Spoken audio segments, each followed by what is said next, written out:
The following program is being brought to you on the Voice America Variety Channel. For more information about our network and to check our additional show hosts and topics of interest, please visit voiceamericavariety.com. The Voice America Talk Radio Network is the worldwide leader in live Internet talk radio. Visit voiceamerica.com. The views and ideas expressed on the following program are strictly those of the host or guests and do not necessarily reflect the views and ideas held by the Voice America Talk Radio Network, its staff, and management.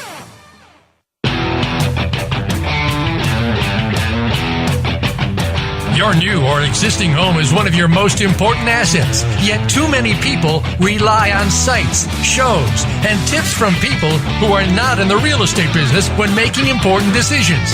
It's time to get real and trust a professional. This is Real Estate Today with host Deb Tomaro. In this series, you'll learn about making smart decisions when it comes to buying a home, selling a home, or even staying in the home you're in. Now, here is your host, Realtor Deb Tomaro. Welcome to another exciting edition of Real Estate Today. I am your host, Deb Tomaro, and it is a cloudy, rainy day. And is it still February? I've lost track. It is. It's the last day of the month. And the last day of February. And we all just want to take naps. We do. Yeah. We do. So Rachel was sitting here. I haven't introduced Rachel in several episodes. So Rachel, who's our associate producer, she has the face of an angel and the mouth of a sailor, so we don't let her live on the air. And before the show started, she goes, I hope I can make it. I hope I can make it. And I said, make it to what? She's like, I'm not sure. So that's kind of how things are going today. Okay. So It should be a darn good show. The other voice you hear is Karen Rastel, who is the best dam lender in the state of Indiana. Woo-hoo. She is with Ruoff Home Mortgage. Hi, Karen. Hello. How are you? I'm good today. She is rocking Rachel, we probably should get a picture of her nail polish and put it on the Facebook page. No. Yeah, we are rocking the blue nail polish. We're pushing ourselves outside our comfort zone, totally which are. I think is so important. In every aspect of this world. You thought mine, what color do you think this is? Blue? I call it teal. Teal? Okay. And mine's a dark teal. Yours is darker. Yeah. I like that. Yeah. It's almost time for a polish change, though, so we may shake things up because I don't usually do crazy nail polish, but I don't either, but I have been. Yeah, and I like. We're going to continue to push the envelope in every way, shape, or form, whether it's fingernails or real estate. Okay. So there you go. Because if you didn't figure it out by now, this show is about real estate when we feel like talking about real estate. And sometimes we just sit and chat, and that's fine, too. Did you watch the Academy Awards? I watched some of it. Did you see the big drama at the end? No, but I watched it on the Today Show the following day. I can't bring myself to watch it because I just feel like it's a mass ball of awkwardness, and I hate seeing people in awkward situations. No, I watched most of it. Of course, I watched the opening. Right, because who's doing that? My boyfriend. Really? Yes, Justin Timberlake. But no, I felt like it was lasting a lot longer, the whole award show, than it was supposed to, and so I had to work the next day, so I went to sleep. But I think I went upstairs for some quiet time, and didn't watch any of it at all. But well, there you go, a whole ball of awkwardness. Yep, it's kind of how everything. So we're going to talk about awkwardness today. Okay, because we're going to talk about what do you do once you decide you want to buy a house, and a lot of first-time home buyers sort of start to feel really awkward. Because they don't know what they're supposed to do, and they make awkward phone calls, and they ask awkward questions. So we're going to tell you what you need to do. We're going to make it really, really easy on you. So there's going to be some gems, and this is going to be, I swear, the best 10 minutes in radio ever created later on. Okay. So you just need to keep listening for a while. I trust you. I trust you. Yeah, you should trust me, totally. Because would you trust this face? Of course. Whereas the engineer just told me, calm down.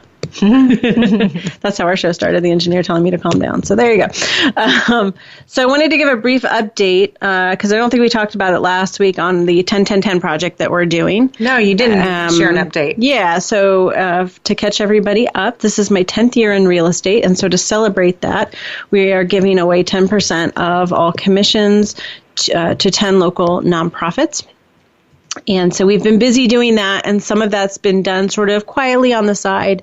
And then there are other things that we are, trying to make a little bit bigger deal of. We're certainly trying to do a lot to raise awareness for the different 9 nonprofits and a movement, shall we call it. So I posted on Facebook this morning, if anybody listening is local to Bloomington, today we were promoting New Hope, which is a homeless shelter for families, which is a real unique service, because there are lots of homeless shelters, but they typically are for, you have like a male room and a female room, but this is to help keep families together. And their website, they have a great little video that was really one of the things that really touched me and made me want to support this agency. And it was talking about a family who was living in one of these week-to-week motels. And they had a choice to either stay another week in the motel and then basically be homeless, or be homeless for a week, save that money that they were going to pay for that last week in the motel to use as a deposit on an apartment and get themselves into a more permanent living situation. And they were able to go to New Hope and have a place to stay for a week. I know, I'm like chilling, and Karen's like tearing up. And that's totally why I watched this video, and I just saw that story. And she said, it was a kind of a springboard. It was a trampoline for people just to kind of catch them in between so they could get themselves into a permanent living situation. And I thought, wow, that's really powerful. These are not people that are, not trying to. They're trying to, get it together, and, it's hard. You get behind and it just gets impossible to get caught up. So anyways, I was talking with the executive director. Her name's Elaine Gwynn. I hope I'm pronouncing that correctly. Over the weekend, and I asked, what do you need? Because they always need things. And she said one of the things they really need is cleaning supplies, toilet paper, cleaning supplies. As you can imagine, with a shelter like that, families coming in and out, keeping it really, really clean is really important. And so I am asking for people to drop cleaning supplies or toilet paper off, and I have at my office so we can make a delivery next week. And I have this vision of like hundreds of people showing up in my office with rolls of toilet paper. That would be my dream. I will bring some by. I'm sorry, toilet paper is, to me, I'm pretty picky about. You can't just have the real thin stuff. Well, don't ever come to my house then, because we have a septic system, and I live with someone who feels it's very important to have very septic-friendly toilet paper. So that is an area in life that I suffer in. Right now, I'm opposite. Like, it's like I have to have a certain breath. Sure, yeah. Somebody said we had one of the local Kmart's in town closed, and somebody said on my Facebook, she said, where am I going to go to buy toilet paper now? Because nobody goes to Kmart, so you can safely buy toilet paper anonymously there. But it's a everyday. I know everybody uses it, but it's still kind of embarrassing to walk out of the grocery store with your filet mignon in one hand and a giant 24-pack of. We buy it on Amazon, so it gets delivered in plain packages to our house. One day I'm gonna be there. I'm gonna cut them all open and just stack them up on your porch. Yeah, that way anyone can see it. Oh my goodness, yours is in charge of the toilet paper procurement. So, anyways, toilet paper. So I was telling on the Facebook post, I said that the front desk is going to think that I'm going to be TPing houses all over town this weekend or something. So if anybody wants to set me up, go out and TP some houses, and then they'll probably push it back on me. So anyways, that was the kind of the big thing that we're working on this week. So if anybody's local or anybody wants to make a donation and we can buy some cleaning supplies, that would be super awesome too. I'd love to fill my little car with cleaning supplies and toilet paper. And then, I don't know, Karen, you want to talk about what we're doing tomorrow? Sure. Because I don't think she listens. I don't think she's listening to the show. Because she's too busy. That is true. Yeah. So tomorrow, Karen and I are making a special delivery of an adult tricycle to a family. It was actually a past client of ours, a mutual client that we had, and really good, hardworking people. The grandmother and grandfather are raising, I think it's 3 grandchildren. Mm-hmm. And the grandmother has MS too, so she really keeps up with them as best she can.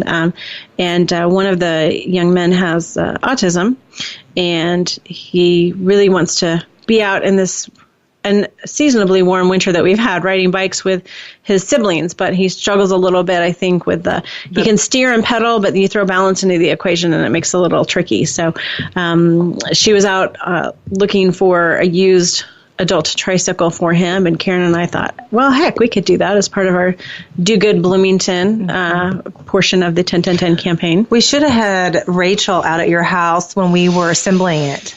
What a nightmare. She could have been posting photos of it, and because I thought, that was my idea. Like, we're going to put this together because, like, it's from the heart. From the heart. It's from, right. We're going to put this bike together. We ordered it. It came in a box. Yeah. And we're going to put this together. Super Bowl Sunday. Yeah. Yeah. Brilliant idea. We got really close, but then could not get the back wheels on. No. So we had to stop. Yeah. And I was pretty much just sitting there with a hammer in hand most of the time. Like, I can hit something with a hammer if you need me to, which is probably good that we weren't. And, of course, Yuris was in Pennsylvania with his mother at the time, and I kept texting him pictures like, what's wrong here? And he was trying to help us. But anyways. He came back and finished it for us. He put the bike together this weekend for us, finally. So it only took a month. But that's good, and it does work. We've ridden it up and down the living room a little bit and put the puppies in the basket in the back, and so I'm excited. I'm kind of excited, too. Yeah. Or I may take it and just retire to Florida. That was also a thought. So anyways, we're going to deliver that tomorrow, and that should be pretty awesome. I think Karen's pretty excited. I am. I can't wait to text her tomorrow and just see like what her afternoon is like and if she's even available. But I'm hoping that all of that will come together and it'll be fine. Yeah, we were trying to figure out how to just deliver it anonymously, and then I sort of sucked it up and I said, okay, we can deliver it in person. It'll be good to give her a hug. So anyways, there you go. Lenders and realtors, we're not bad people. So I wanted to answer a question, and I'm going to start to talk about it and then probably finish it up a little bit after the break, because I got a call yesterday. And it was from a lady asking about one of my listings. And it's a question I get fairly often. And I think it's something that people don't really understand because it's not like it's chapter 7 in your algebra book. It's not something that they teach in school. I think that's what today's show is about. It's about adulting. People always say, I don't know how to adult. I'm going to teach you how to adult on just a couple topics. Okay. We've got a couple chapters today. But the lady that called me yesterday, she asked to see one of my listings because she wanted to buy it on contract. And she said it really matter-of-factly, like, I'd like to schedule a time to see it. She asked me if I was going to have an open house sometime soon. And I said, I'm not sure yet. I haven't scheduled my March yet. And she goes, well, I'd like to see it. It's going to be a contract sale and blah, blah, blah, blah, blah. And she just kind of said it sort of in passing, this whole idea of a contract sale. Okay. And so I had to kind of put the brakes on and go, wait a minute. Okay, so you would need to buy it on contract.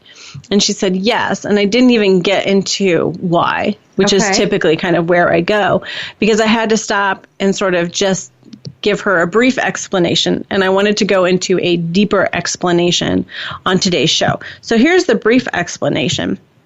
Let me back up, I guess, for people. If you're not familiar, I think most of us maybe know what a contract sale is or have a general idea of how it works. But a contract sale is when there's no mortgage company involved. The seller actually sort of finances the house for the buyer. I think we did a show on this a few months back. Rachel may have to try and dig that up. We talked about rent to own. Maybe it was Is It Too Good to Be True show? I'm not sure. So the seller would accept a monthly payment. And part of that's going to go towards principal, and then there is an interest charge in there too, just like you would be paying if you had a mortgage through a lender. And sometimes it's for a certain amount of time. So sometimes it's for 2 years, and then they have to refinance and pay it off. Sometimes it's for 30 years, and that's the seller's retirement plan.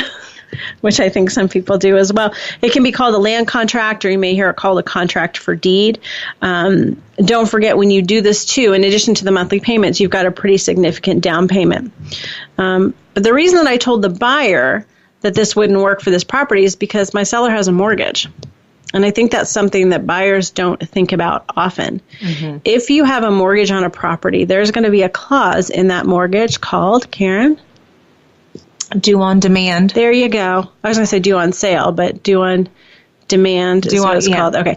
Which means if you sell the property, your lender has the right to demand the balance of, and they will demand the balance of the mortgage to be paid off.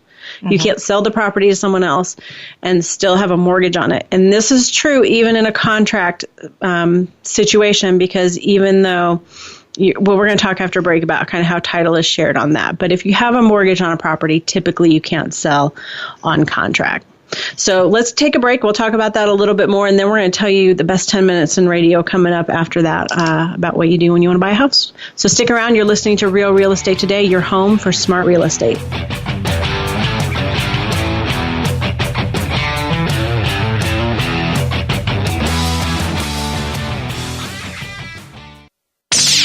the Internet's #1 talk station. #1 talk station. VoiceAmerica.com. Are you interested in buying or selling a home? Not sure what the next step is? Deb can help. Go to realrealestatetoday.com and click on Start Here.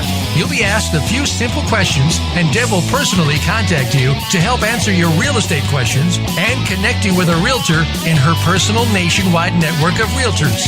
So even if you aren't in Deb's service area, you're guaranteed to find a good match wherever you are. Visit realrealestatetoday.com. Are you finding your frequency? It can be described as that space between failure and success. It's the future of digital media. It's finding your voice. It's engaging topics, content, and ideas. Jeff and Ryan discuss the digital media space and all of its aspects. It's about making the mistakes, taking the chances, summoning the intestinal fortitude to step out of your comfort zone, and discovering what you can accomplish when you decide to try, decide to learn, decide that you have something to say, and find your frequency. Live Fridays at 2 p.m. Pacific Time, 5 p.m. Eastern Time on the Voice America Variety Channel. You count. Tune into Inner Revolutionary Radio and join the spontaneous wave of people all over the planet who, like you, are changing our world from the inside out. Follow the movement. Meet guests who are shaking things up. Call in and gain insights and courage to empower your own voice. Large or small, your part counts. So join us. Co-hosted by Beth Green and James Maynard, Inner Revolutionary Radio airs live every Thursday at 3 p.m. Pacific Time, 6 p.m. Eastern on the Voice America Variety Channel. Streaming live. The leader in Internet talk radio. VoiceAmerica.com.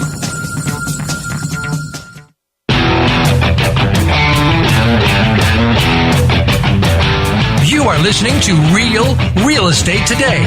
To reach Deb Tomaro or with questions and comments about the show, please send an email to Deb at realrealestatetoday.com. That's Deb at realrealestatetoday.com. Now, back to this week's program. Okay, welcome back. We were talking before the break about contract sales and kind of explained how it works and a little bit about how technically a seller can't really sell a house on contract if they still have a mortgage on it, because their mortgage includes a due on demand clause that says if you sell the property to someone else, then you have to pay the balance of your mortgage off. It's important to note that typically in a contract sale, and these can be structured a lot of different ways, which I think adds to the confusion, typically the seller will retain actual title to the property. They'll retain that legal title, but the buyer has kind of what's called equitable title. They have some claim to the property because there's a contract, assuming that you have had a proper and legal contract drawn up and recorded with the county. So if they don't have full title, you don't have full title, it's not yours to sell. And I think that's a really important part, too. I know. I have all kinds of things I want to say. Just don't, right?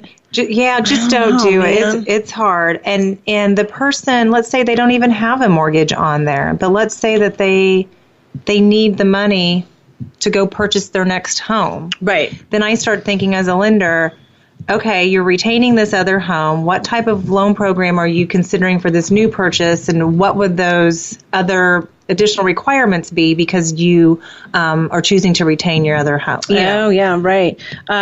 Because a lot of people, you're right, they can't qualify for their new home without paying off the current one or not having that debt, on their record, if you will. Or if they could do that, they have to carry a higher amount of reserves. The lender, like if you own two homes, the lender wants to see that you've got payments to cover both homes for a period of time. And so that can be an issue for a lot of people. I think what's important to understand too is part of the reason this came up was because the lady that called yesterday, but then also because we know someone who just bought two properties on contract. And we were just thinking about it and saying, does he realize that everything he does to that home, if he changes jobs, decides to move to a different state, he doesn't have the right to sell that home. he walks away from that new furnace that he just put in, or the new roof that he put on the house, or anything that the down payment that he made, or any of the payments that he made. You just walk away. That's a huge risk. I agree. Okay. Some people say, why not just don't tell the mortgage company? I'm sure people think that. And I can tell you, I've seen it done. I don't necessarily recommend it. I mean, it's not like mortgage companies are making bed checks, but they are keeping an eye on property, and I think they keep an eye on where the mail is going. And if the mail is not going where they think it should be going, then they ask questions. And I think if they found out, as the seller, you could be slapped with a, due on demand clause immediately. I mean, boom, you owe us the balance of your mortgage, like today.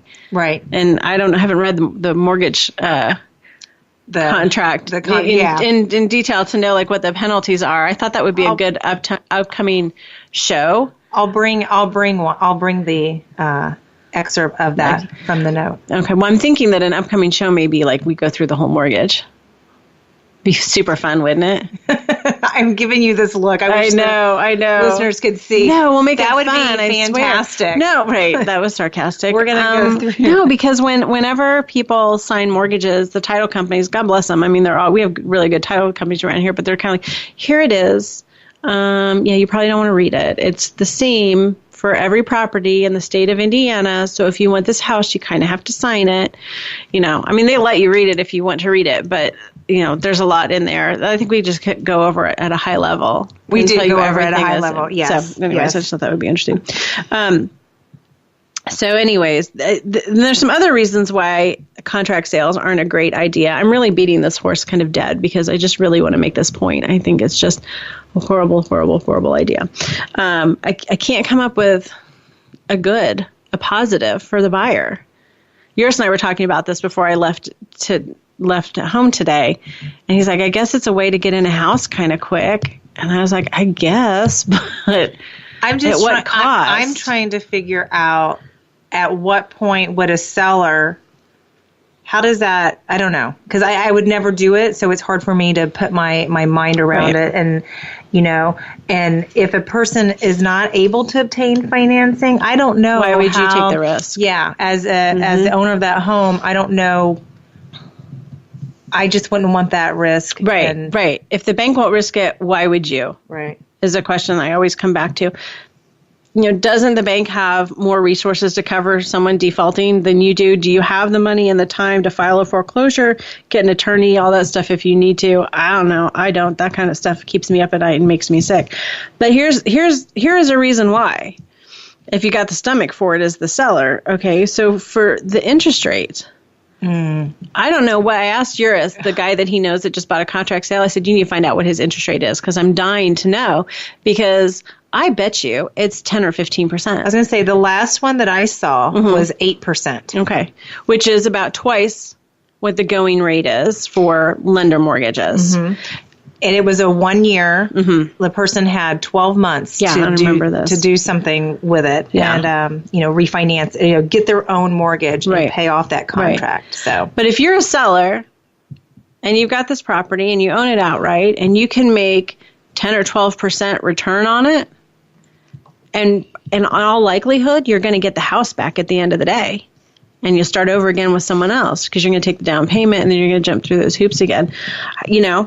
I don't know. But from the buyer's side, you're spending all that money, to 10 or 12% on interest. Wouldn't you be better just delaying gratification a little bit, taking that extra money, paying down your debt, and or saving it for a down payment or getting whatever. Your credit cleared up. I know the people that I'm referring to that I know that just bought on contract, you had tried to qualify them, and you can't share details, but I can. And I think they had, a lot of judgments and things like that they needed to get cleared up. And in this case, they didn't have to do it. So I think that's, oh man. As a buyer, you also have to come up with a larger down payment. I don't think there's many instances where there wouldn't be a down payment because that's part of the money that the seller's looking to get is a down payment. So And I think that's what a lot of people are doing this time of year is they get their tax checks and they put that towards a down payment on something. And then that just kind of puts you further behind in cleaning up your credit because you don't have that money either. And like I said, if you default, then, or if you have to move away for whatever reason, your situation changed or whatever, you just walk away from that. You don't get any of that money back at all. I should also say, too, that if a buyer does go into a contract sale like that, it is recorded at the county recorder's office, and they pay each month when they make their payment to the seller. Don't do it in cash. Do it in a cashier's check or personal check or some way to document it, because there are loan programs that will accept, because it's a recorded contract, that the money that they've already put into the home over that 12 months or 24 months, they'll be able to count that towards the down payment requirement of the loan program.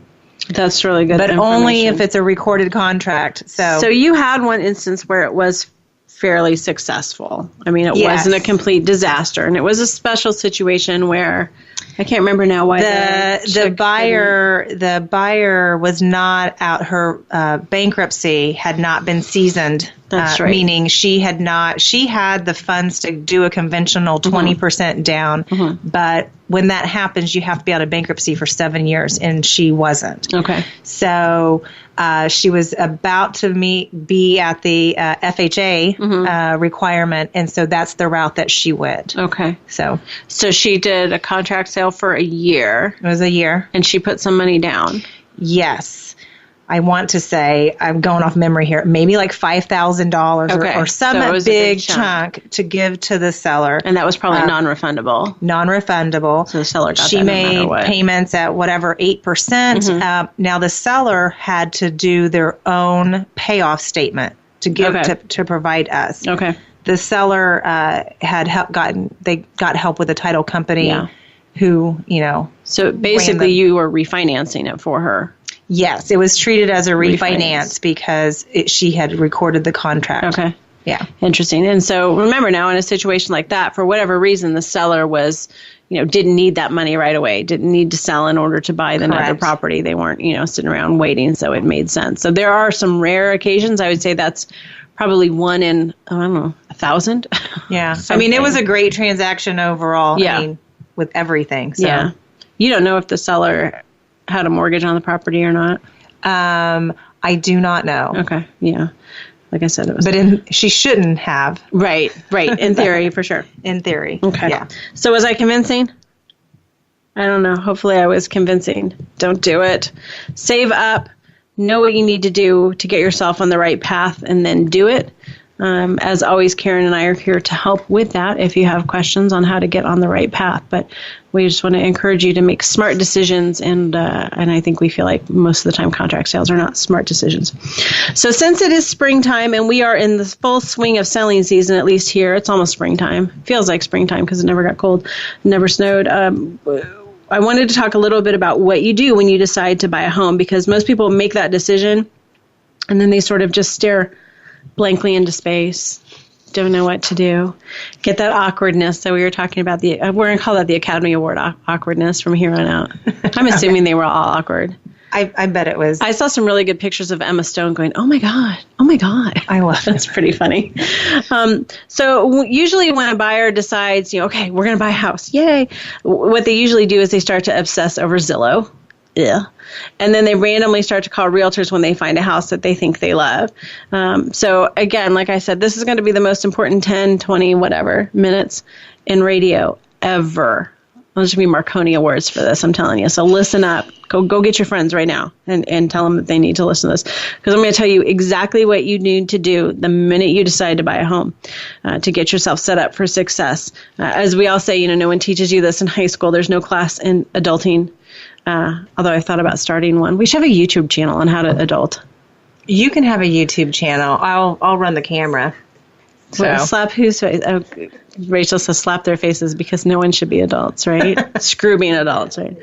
All right, let's take a break and then we'll come back and I will share with you the most important 10 minutes in radio ever. You're listening to Real Real Estate Today, your home for smart real estate. We'll be right back.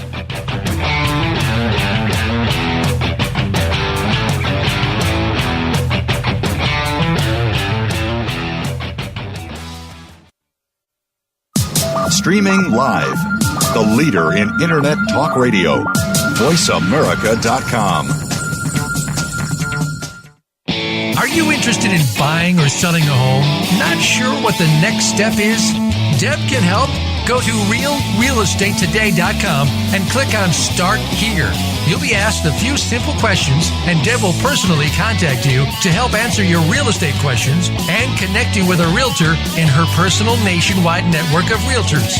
So even if you aren't in Deb's service area, you're guaranteed to find a good match wherever you are. Visit realrealestatetoday.com. In the spirit of Have Couch Will Travel, Dr. Carol Lieberman creates a haven of sanity in an increasingly insane world. Each day we are bombarded with news of events that have never crossed our wildest nightmares. Society is spiraling out of control and everyone is reeling from it. But now there's an answer. The best way to keep sane in this insane world is to tune in to Dr. Carol's Couch on Voice America. Dr. Carol, a certified media psychiatrist, will broadcast live from her Beverly Hills office every Tuesday at 1 p.m. Pacific Time. Call or log in and get help with whatever is sending you reeling, whenever you need a soothing voice to calm and advise you. That's Dr. Carol's Couch every Tuesday at 1 p.m. Pacific Time here on America's Voice, VoiceAmerica.com. What if there was a radio show that could demonstrate how we can cut your taxes in half without diminishing needed government services? One that could explain how to create tens of millions of jobs at no cost to taxpayers, as well as fantastic yet easily affordable health care. Side effects include cutting crime rates nationwide, providing better education for our children, international peace and harmony, and protecting your private personal data from government intrusion. Tune in to Libertarians Working for You with Arvin Vora, Tuesdays at 8 p.m. Eastern Time, 5 p.m. Pacific Time on Voice America Variety. Streaming live. The leader in Internet talk radio. VoiceAmerica.com.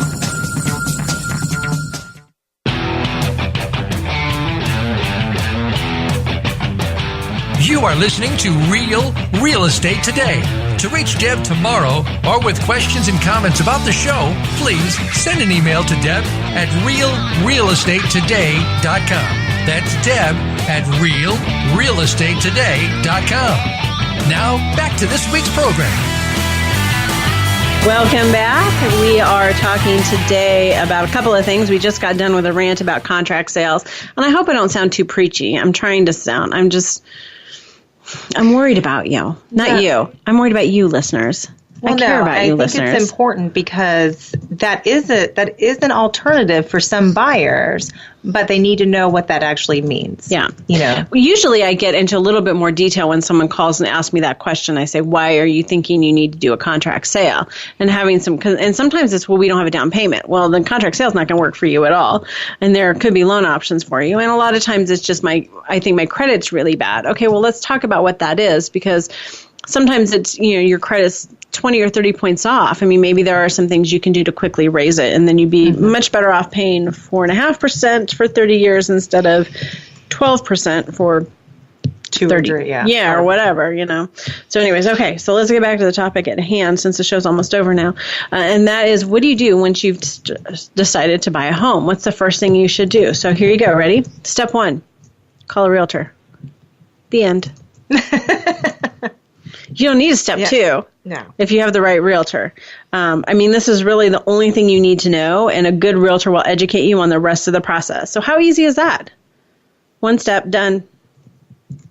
You can't beat that. Okay, well, that's the end of the show. Bye-bye. Thanks for listening, right? Okay, I can talk a little bit more detail about that. It's not that easy because you certainly have to make sure you call the right realtor. So what do most people do? Who do they call? The name on the sign. The name on the sign. Oh, God.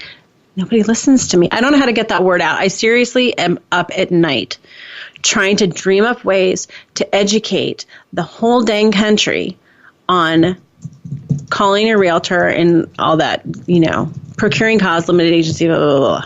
I think people see a house that it's in a neighborhood that they really want to be in or something like that. And if they're not familiar with the process, they get excited and they're like, how do we get into that house? Right. So and there's a sign right there. Do we make them familiar with that process? I don't know. I'm sure Snapchat has something to do with it, but I don't know how to use Snapchat, so I'll have to learn that. But, so I always say, who's the realtor of the house, the realtors whose name is on the sign in front of the house that you love is representing who? The seller. They are representing the seller. See, Karen, you get it. I do. Good job. I do. Okay, but I just want to see the house. Then I'll get my own realtor to represent me when I write the offer. Oh, no, you can't do that either. I was trying to look at my notes. I write skid. Okay. That means because I was trying to find a sound effect, a car like halt. Yes. Yeah. Sound effect on my phone, and I thought I'd try and play it over the microphone, but then no. It didn't happen. No, I probably need to plan ahead a little bit more. So don't open that can of worms. Don't go into it thinking, I'm just going to get the listing agent to show me the house, and then I'll call my realtor. Oh my gosh, no, please don't do that. No, don't do that, because I have learned this through you. Because I've learned it the hard way. Which is the, what is it like? Procuring cause. Cause, that's right. Procuring cause, which basically means that in a nutshell, in a simplified form, he who shows it sells it. So whoever shows you the house is the one who basically is going to represent you through that sale because they're the one who did the work to get you through the door. It's a rule that's put in place to keep things fair amongst realtors. If you can imagine, having one person show you 1 million houses and then having someone swoop in and just write the offer, and they're the one that gets paid the commission. It's I know that's for the general public. They don't care about that, but we care about that. So it then creates an issue between the realtors. And so you just don't really want to go there. But more importantly than that, more importantly than procuring cause, think about this. You don't put yourself in a good negotiating position if you share all your secrets with the listing agent. Because the listing agent's working for who? The seller. The seller, right? So say, and I know I gave this example before because I know we've talked about this before, but say you're going in for a job interview and it's down to 2 people. Are you going to call up the best friend of the person that you're going up against for that job and tell them, your interview strategy? Tell them, I'm going to tell them this, I'm going to tell them that. No, That's bad strategy. But that's exactly what you're doing. So it doesn't just cause, in my notes I say the word kerfuffle. That makes me sound old, doesn't it? Is it spelled correctly? I believe so. Okay. Yeah. Mm-hmm. So I'm going to go back to my knitting and talk about kerfuffles. So it doesn't just cause a kerfuffle with the realtors, it weakens your position too. And as a buyer, you certainly don't want that, and certainly in today's market. And it doesn't even really matter if you don't say anything. If you were to walk in the door and not say anything, because as a listing agent, I can tell, hey, you know what? Oh man, they really love that house. Right. They're going to pay top dollar because they love it. I saw her cry, or whatever. And then let's also talk about limited agency. So these are our two legal terms for today, procuring cause and limited agency. So procuring cause is a realtor thing that you really shouldn't have to pay attention to, but you do, which means that he who shows the property is the one who has to represent you. Limited agency is when the realtor is working for both sides. So in theory, it should be explained to you. If you were to call the agent you can't see me make the phone sign, but every time I say call, I pick up a phone with my fingers. If you were to call the listing agent, the name on the sign, and ask to see a property, they should technically, before you walk through the door, explain to you limited agency. I don't know that always happens because sometimes it happens in a frenzy. It happens in awkward conversations or whatever. But limited agency means that your representation is limited, that realtor is going to represent you if you decide to buy that house, but that you're then going to get limited representation because the realtor is representing both sides. And so they have to limit what they can do in order to be fair to both sides.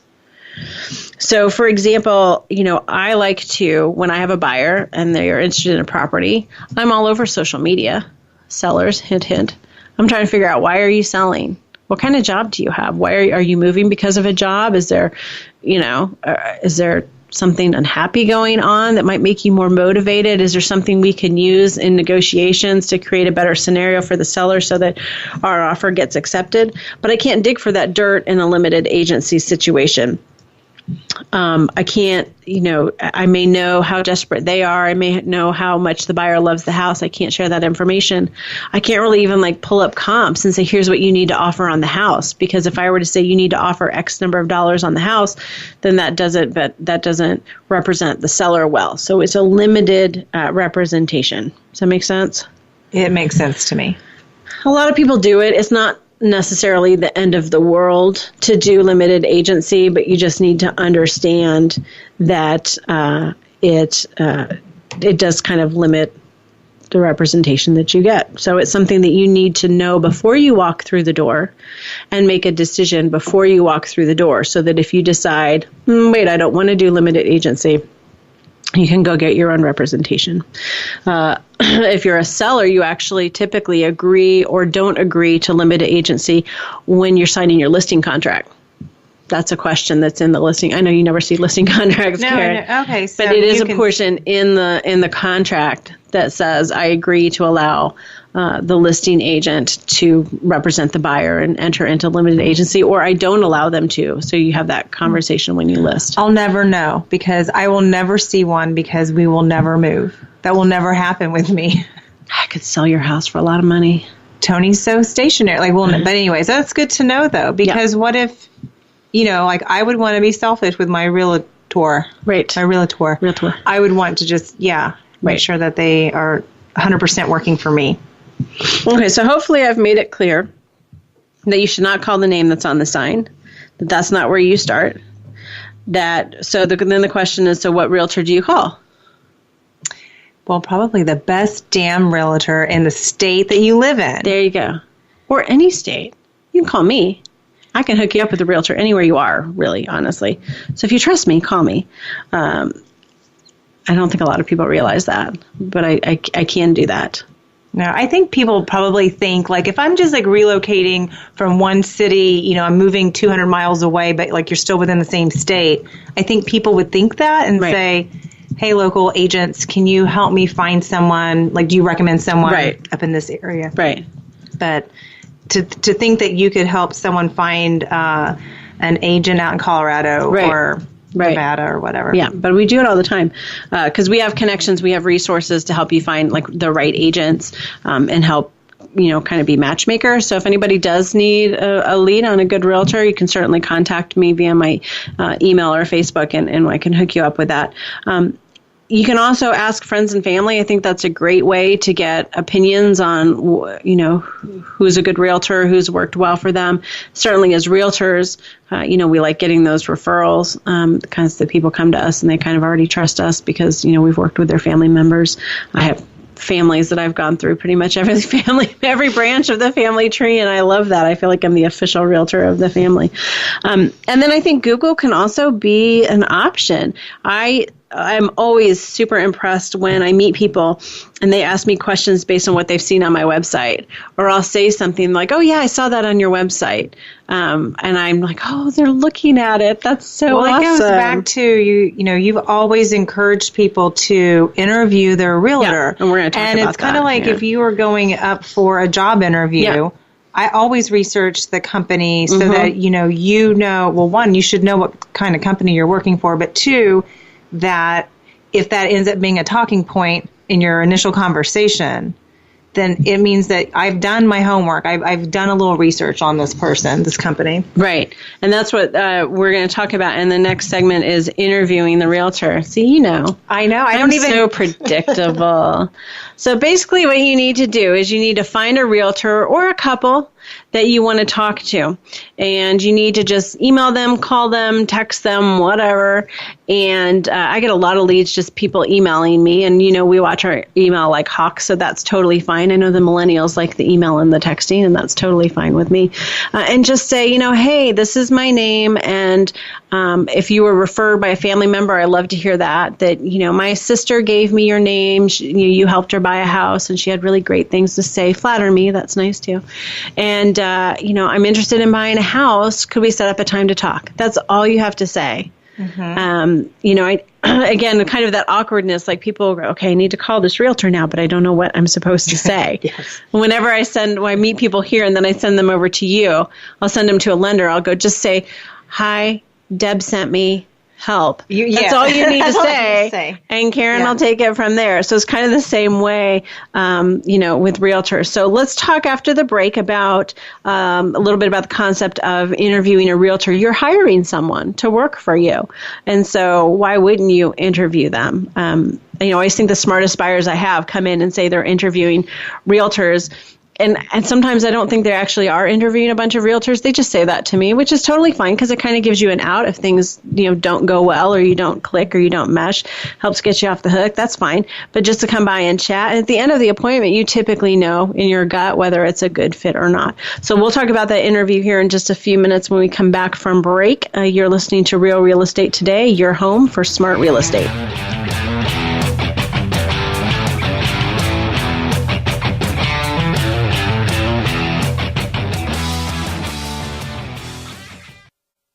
Stimulating talk. It gets those synapses in the brain firing really fast. All the time. The number one internet talk station where your opinion counts. VoiceAmerica.com.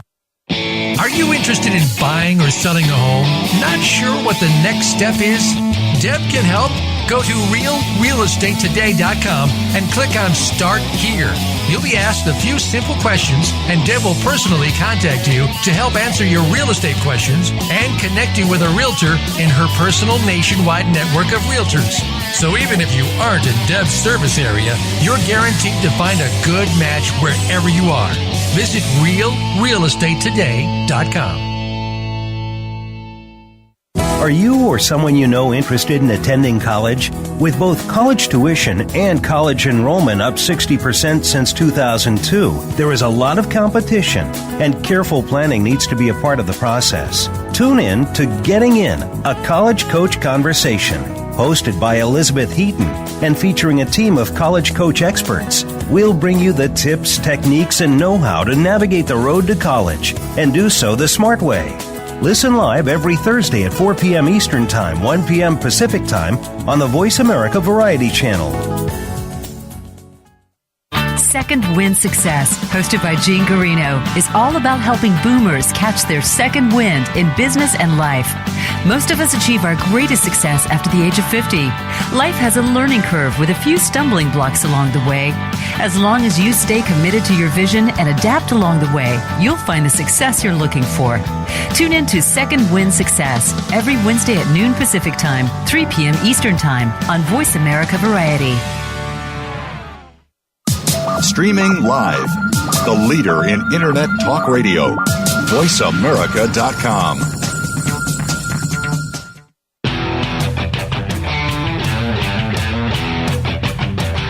You are listening to Real Real Estate Today.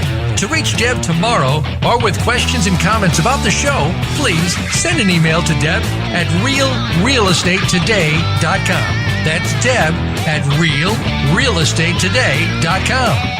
Now, back to this week's program. All right, we are back in the segment known as How Fast Can Deb Talk, because she's only halfway through her notes and we only have one segment left. Okay, so we were talking about interviewing a realtor. What's the one thing you need to know when you, what's the first thing you do when you decide you want to buy a house? You call a realtor. You call your realtor. Your realtor. Oh my gosh, you're like scaring me. I know. I know. Pointing at me. Okay. Because that's the point I want to make. Okay, so we're talking about how you find that realtor who's working for you and not working for the seller in interviewing. And again, I just want to say, here's a helpful hint. Remember this. This is so important. Experienced realtors, we do this all the time. We talk to people who are new to home buying all the time, so we know how to guide the conversation. Just come into my office and sit down, and I will guide the conversation if you don't have questions. If you want to have questions, come armed with questions. That's great. I love that. But you certainly don't need to, because I'm going to guide the conversation just like I'm going to guide you through the process. If I cannot guide you through an interview, an initial conversation, then that's a good sign that the whole process is going to be awkward, and we're trying to avoid awkwardness because the Academy Awards was enough awkwardness for the next year. So here, if you do want to ask some questions, one good question: how long have you been in residential real estate sales? That's always a nice thing to know, that they're either experienced, or if they're newer, that they've got a support system behind them so that you don't run into any snags. Are you full-time? I think that's an important question to ask, only because, one, if you're full-time, you know the ins and outs of the market. They're submerged in it every day. They're not, just coming back every once in a while and checking in on what the real estate market is doing, but they're living and eating and breathing it. When are they available for showings, and does that work for your schedule? I know that can be an issue for a lot of people. There are people that maybe work in the evenings and need to be available during the day. And if your realtor has another day job, then that can make things tricky. But also being full-time means being available when the perfect house comes on the market, which is kind of what our market is right now. I woke up this morning and I had the show to do, and that was it.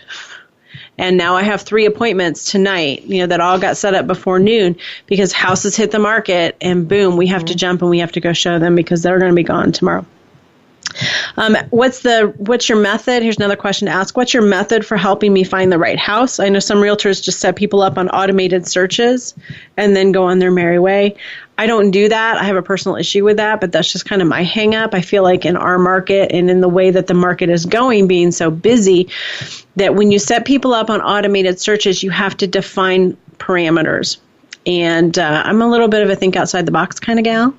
I like, and I think sometimes you have to think outside the box. And so if I have to define a search parameter and stick with that, then I'm going to miss those outside the box opportunities. So I search new listings 3, 4, 5, 6, 7, 8, 10 times a day and run through kind of the Rolodex in my head of my current clients, and I send them listings.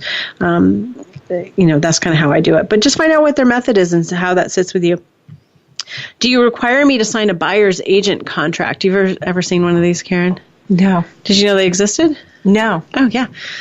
I don't know if anybody around here does it. When I started in real estate 10 years ago, I went to a class on it. There was some agents up in Indianapolis who were really pushing this. And basically, it's signing an exclusive agreement that you will work with this as a buyer.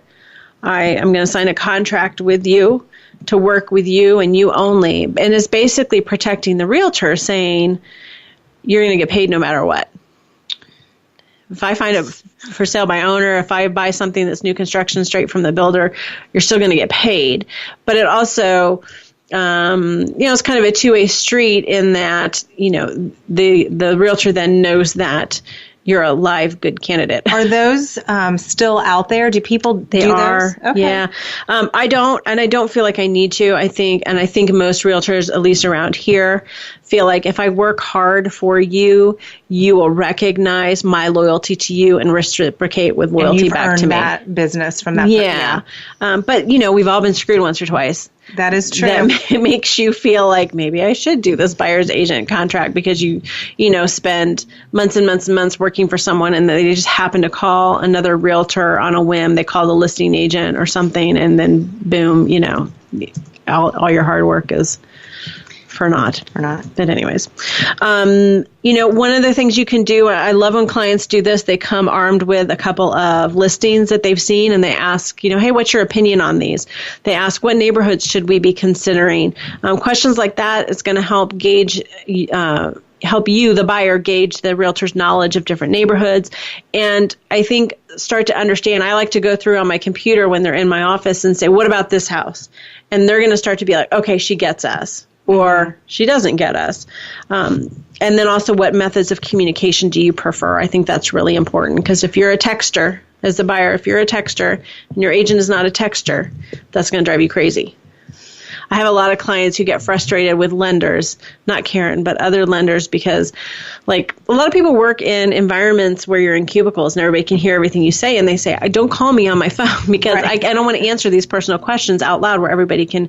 I had one chick a couple years ago and she got really frustrated with her lender because he just insisted on calling. And she's like, you need to email me and I'm happy to answer these questions. So make sure your communications match up as well. But honestly, just let the conversation roll. And if it's Academy Award awkward, it's not going to get any better. If the agent is distracted, they're going to continue to be distracted. And if you feel like they're suggesting things that are outside your price range that may not be a good fit, if they don't ask you questions, just keep looking. Trust your gut. That's kind of what I tell people when you're picking a house. Trust your gut. Your gut will tell you if it's good or not. Okay, so wait a minute. If the market's crazy, like you keep saying, I don't have time to set up appointments to interview realtors because I got to look at this new listing today. I could see someone saying that. Yeah. And you're right. You don't have time. So get your shit together. That's my best advice. Get your shit together and plan ahead. Yes. This is adulting. Now I sound like I'm preaching to people, and I'm sorry, I don't mean to do that. But this is the biggest purchase you will ever make. It is a commitment, and you need to do some legwork, and you need to plan ahead. One thing to consider is that I'm going to skip ahead to the end here. What do you do if you're just a curious buyer? I don't know. You get people that are like, well, I'm just kind of curious. Like, I feel like I need to maybe see a couple of houses to see if the timing is right and if I can get, maybe I am going to move. I'm not really sure. I'm trying to figure out where I want to be. And that's fair, right? Mm-hmm. To be curious, that's fair. We accept all people here. But you still go back to step one and you still establish a relationship with a realtor. And you indicate to that realtor that you're going, when the time comes, you will be loyal to them. You appreciate what the realtor is, the time, the effort that they're putting out, and that it's not necessarily paid, but, that you have their loyalty. I'm okay with that. I got to eat next year too. So if the sale happens this year or next year or 2 years from now, that's fine. But I think indicating that you know how it works, it's like when I go in to buy like a washer and dryer or a mattress or something like that. Maybe I'm not ready right that second, but I always say to the salesperson, hey, I get it how it works. Can you give me your card? When are you working next? Because if I come back and I'm ready to buy, right, I'd like to come back when you're here so I can make sure that you get the commission. Exactly. And I think that's fair. And I think if you indicate to people that you understand how that works, then, I'm willing to take that time away from dinner with my family in the evenings to show you a couple houses and to help you kind of sort through, what the situation is. All right. I didn't cover everything I wanted to. But anyways, what's the most important thing? Call your realtor. It's all you need to know. Hey, I want to buy a house. Great. Call your realtor. Oh, I don't have a realtor. Great. Go get one. Don't call the name on the sign. And call me, and I will help you. You can reach me at deb@realrealestatetoday.com, or you can reach out on Facebook. I'm always checking my messages on there, too. That's Deb Tomaro Realtor, so please follow us there. Always good stuff. Thank you for joining us this week. We are going to work on a little therapy and recovering from the Academy Award awkwardness. I just hate awkwardness. I don't know. I feel bad for people. And we will be back next week with another great show. Be sure to check out our shows on iTunes as well as voiceamerica.com. There's probably almost 50 shows. There's tons of information there if you're looking at buying or selling. Thanks for tuning in. Always appreciate it. And we will be in touch real soon. This was Real Real Estate Today, your home for smart real estate.